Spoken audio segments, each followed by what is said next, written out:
Good afternoon and welcome to the offices of the Colombian Stock Exchange here in Medellin, from where we're going to bring you InterBolsa's weekly report for the week of the 24th of April. The market was quiet Monday, Tuesday, Wednesday. Thursday, first thing, we had the cross of Colinversiones as Inverargos upped their participation. What we saw Thursday and Friday was then a reinvestment of that cash. So we saw increased volumes, we saw the market moving upwards, so that was a healthy sign.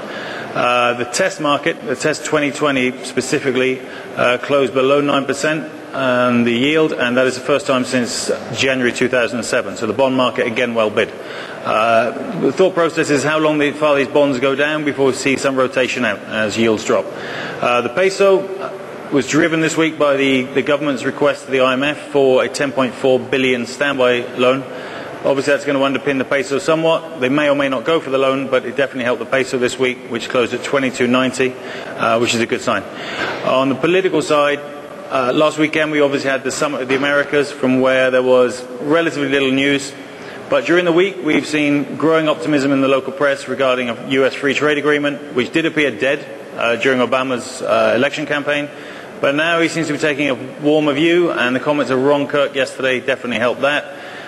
Next week, Commerce Minister Plata will be in New York to put together some kind of roadmap again for the US free trade agreement. So that's all very positive stuff. On the macro front, we had four major pieces of information. Industrial production for February dropped 12.8%. Again, car manufacturing dropped 50%.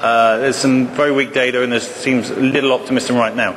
Retail sales, again, dropped 4.1% for February. Again, vehicles came into play. They were a big drag on this. Without vehicles, it only dropped 2.3%. So dragging badly. Construction licenses for the same month, February, dropped 32.2%. There's not much else to say. It's a poor number, and with minus 31.1% year on year.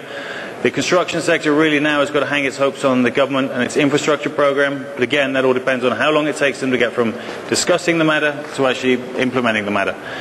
Finally, on the macro side, we had cement dispatch data, which, no surprise, again was down. Well, it was up in March, 3.4%. But year on year, we're still down 11.4% for the first quarter. We had a couple of bond issues this week, corporate bond issues. EPM issued 350 billion. And are now looking to issue another $1 trillion pesos in bonds. And Bank Colombia, its leasing arm, they also issued $300 billion pesos, my apologies. Next up will be Cementos Argos, who on April the 28th will be looking to place 630 billion pesos of bonds. This bond market has been very healthy. The two this week brought us to 17 issues so far this year. Argos will be 18. All of them have been healthy, oversubscribed. Perhaps with the test yields dropping, the yields being offered by the corporations now look fairly appetizing for the local investors.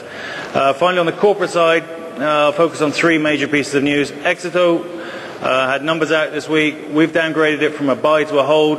The same-store sales first quarter were down 6.6%. They had their reasoning, and we don't dispute that they're taking some good measures to look after themselves in 2009. But effectively, right now, the numbers are not adding up. Tough times for Exito, so it's a downgrade. Colinversiones, as mentioned earlier, Inverargos had an auction to buy 3.5% more shares. And in the end, they increased their stake from 28.5% to 44%. So there's a statement of intent there from Inverargos, who certainly want to have a bigger stake in Colinversiones. And it's very hard to find anybody in Colombia who doesn't think it's a good thing for Inverargos and Colinversiones. Finally, on the stock side, Cementos Argos reported numbers this morning. With the problems in the US, with cement sales down, as mentioned earlier, clearly everything was down year on year. But for choice, they probably outperformed what we were looking for. But again, expectations were fairly low. That's basically it from Medellin. As you can see, probably over my shoulder, it's already 7:30 in London. Everyone's already drinking in my homeland, so I'm going to leave it from here. And we'll see you in 1 week from Medellin. Have a good weekend.